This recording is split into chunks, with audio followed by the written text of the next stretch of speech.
Hey, this is Jack Kelly with Blind Bytes, abbreviated podcast, give you bursts of information that you need to know to be successful in your career. And today, I think we've all kind of been there. You go on an interview, and then another interview, and another interview, another 3, 4, 5, 6, 7 interviews. You think you nailed it. You think you got the job, and then you don't get the offer. And you're like, what happened? Why did I get the job offer? Well, you're in the right place. Your buddy Jack Kelly kind of fill you in. So here's the deal. Placing people for like 20 plus years. A lot of times you find out it's not fair. And a lot of times they don't really tell you the true reason why you didn't get that job offer. So let me just start with some, no particular order, right? No particular order. But let's say number one, managers sometimes are intimidated by it. You like to think if you're a manager, right, you're going to hire the best person, the most well-suited person for the job, right? Makes sense. But if your boss isn't too confident in him or herself, and they find somebody who's like this rock star, they may take a pass because they feel, wow. They'll think to themselves, but they're not going to say it out loud. They're going to think, this person's going to eclipse me. If we go into a meeting or a conference, they're going to turn to that other person because that person's frankly better than I am. So because they, instead of saying, hey, I'd rather get someone who's better than me to bring everybody up, and I can even learn from that person. Nope. They're like, I don't want that competition. Thank you, but no, thank you. Number two, what happens sometimes is like companies place ads, and I mentioned this in another Blind Bytes one, where they'll put ads out there, but they don't really want to hire. So it's out there to just appease the employees. So let's say someone left and they didn't get replaced. They start worrying, uh-oh, what's going on here? How come we didn't replace George? What's up? Is something wrong? And everyone gets nervous. So you put out an ad and you make it look like you're hiring. You actually do some interviews, but you really don't want to hire that person. So it's not real. It is real. They probably need a job, but they're not really trying hard to do it. So you're kind of getting deceived. Number three, if you're kind of a mid to senior level executive, the odds are you're going to go through 3 to 10 interviews over the course of a month, 3 months, longer sometimes, especially nowadays. And it's decision by consensus, meaning throughout the interview process, you meet with, let's say, just 6 people. Let's just take 6 people. You have to have all 6 people agree that they collectively like this candidate and feel that person should get the offer. Now, it sounds simple, but think about it. Think about your own personal life. How easy is it? Let's first look at your family. How easy is it to decide, if you have young kids, what movie to watch and where to go out to eat? Right? Everyone wants something different. Everyone wants a different movie. Everyone wants to go somewhere different. You end up, come on, we've all been in this, right? You're sitting at home and you're scrolling through Netflix and you're watching, all the trailers, and no one can agree on anything. And then you go to Amazon Prime, and then you go somewhere else, and nothing gets done because no one can agree what to do. And then you even decide where to send. Now you can't go out to eat because it's too late. Now you're going to send out, and you have to argue about sending out. So you can't do, like in real life, it doesn't really work out that well when you have everybody weighing in. So when you're in this office setting or like virtual and you're meeting these people, you have to have 6, 7 people all agree. And what are the odds of that? Because come on, you have 5, 6, 7 people. There's always going to be that one. Well, I like this about the person, but I'm not really crazy about that. So let's keep looking. Easy for that person to say because they're tangential to it. That's another thing that happens. You have all these people you meet with, and a lot of them have no skin in the game. And why? Because the senior level people who are hiring lack confidence.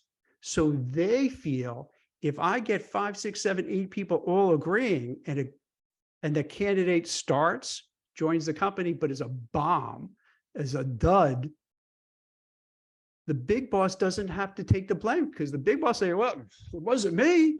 We had 5, 6, 7 people interview this person. They all love this person. So don't look at me. They all agreed.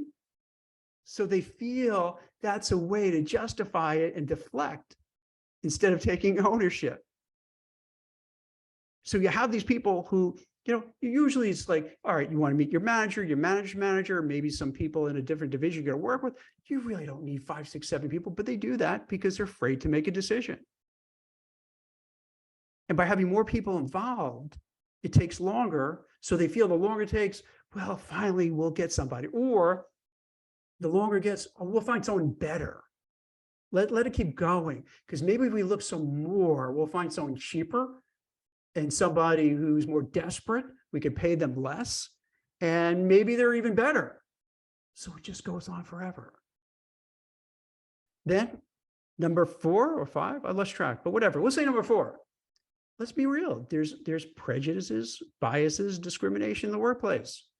And is everywhere. Like, just doesn't, it could be where you went to school. You know what I mean? We talk about sometimes racial, sex, gender, what have you, but I think it's everything. Where you went to school, how you talk, what companies you work for beforehand.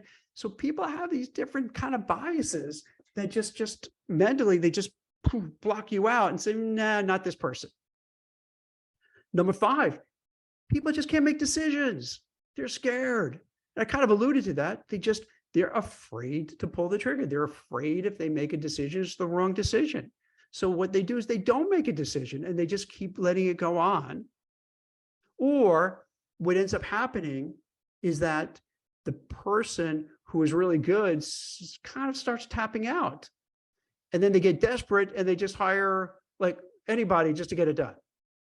So you like to think, it's so funny in a way. It's funny, but it's sad. You like to think it's just so much more professionals, particularly, in top tier investment banks and, tech companies, whatever. But yeah, it just boils down to like just the human being aspect of it, being afraid, not having the confidence, can't pulling the trigger, wanting to just keep meeting people after meeting people because you're scared to make the wrong decision. It's so crazy how this works. But here's what I would suggest you do. If you're stuck in that vortex, right? If you're stuck in that vortex, meaning that the interviews are going on forever, you don't see an end in sight, but you really want the job, right? You're really excited about the job. You think that this is right up your alley. Here's what you do. You say in the interview to find the right person, like who's really, you get a sense as a decision maker. And you say to that person, hey, so-and-so decision maker, I really enjoyed interviewing here. I like the company, your mission statement. I actually use your products and services, and they're great. I know people who work in the organization. They've said they've told me just wonderful things about it. I've read up on what you do, what goes on there, and I love it. And if you were to offer me the role, I would gladly and happily accept. And the reason I'm saying it that way is this: for a hiring manager who's scared to make a decision, they're also scared to make a decision where they make an offer and the person says, thanks, no thanks. Because when you make an offer, it's not so easy. You have to go up the chain of command. You have to go to HR, get something approved, get maybe some of the senior people involved in the whole process. They have to sign off. So you expend a lot of political capital. If you want to hire, Bob, you have to go through all these hoops, the bureaucracy to get the buy-in to be able to hire Bob. So if you go through all this time, all this effort, negotiate a salary, negotiate a total compensation, stock, pension fund, 401k, IRA, benefits, that takes a lot of time and energy. So if you put all that energy in, right? And then Bob says, nah, thanks, but no thanks. You know what? I got a counter offer at my firm. I'm going to stay at my firm. Or I got another offer somewhere else. Thanks, guys. It was really a pleasure meeting you. Bye. Then that boss is left, oh my God. And everyone's going to say, what happened? You just wasted 6, 7, 8 people's times. It took weeks. We had to put this offer together. That took time. Wow, you suck as a hiring manager. What the heck? I don't know if we could trust you to do this again. Maybe you're not the right person for it. So now to go back to what I said before. So if a person says, hey, I gladly accept it. I love this job. You have a better chance of getting it because now the hiring manager is going to feel, okay, you know what? I wasn't sure what to do, but Jack seems really serious that he wants it. I believe him. I'm highly confident that he'll take it. And I could go to HR and go to the senior higher ups and say, hey, Jack has told me point blank, if we give him the offer, at this price point, at this compensation, he'll accept it. Now, is there a 100% guarantee? No, but there's a better likelihood. So by doing that little hack, right? That little hack of saying, hey, if the offer were to be extended to me at, such and such salary and so forth, I'll take it. Because that makes their life easier. It takes away all the stress, all the anxiety, all the worries about having it. Then just let me give you a couple of other little things, what you have to do. You got to clean up your social media footprints. Nowadays, everybody kind of looks at it. They're going to check you out on Twitter. They're going to think about how many times on Twitter do you hear where, for a senior level role somewhere or a sports figure, they said something stupid 10 years ago and they're holding against them. Clean up your social media footprint so that when people look to see what you post on LinkedIn, on Twitter, on Facebook, what have you, it doesn't, after the whole process, they're like, we can't hire this person. It's too much trouble. So that's another thing to do as well. So I think you kind of get the gist. What you may have thought with the interview process is like the best person wins, the best person gets the job. Not so simple, not so simple. Prejudices, biases, managers being afraid of competition from who they hire, getting 5, 6, 7, 8, 9, 10, 11 people to agree. This is what goes on behind the scenes. So when you're going through the interview cycle, you kind of know what's happening. And each time you interview, you got to sell that person on you because all you need is one person in that chain who says, nah, you're out. I hope this helps. This gives you some kind of insights. If you always were kind of wondering, why did I get this job? I thought I was a sure thing for it. I don't get it. And then think about it. I bet you people watching this, there's going to be at least a few people who say, I didn't get the offer and I saw on LinkedIn who got it and I'm way better than this person. What I don't get it. Now you understand.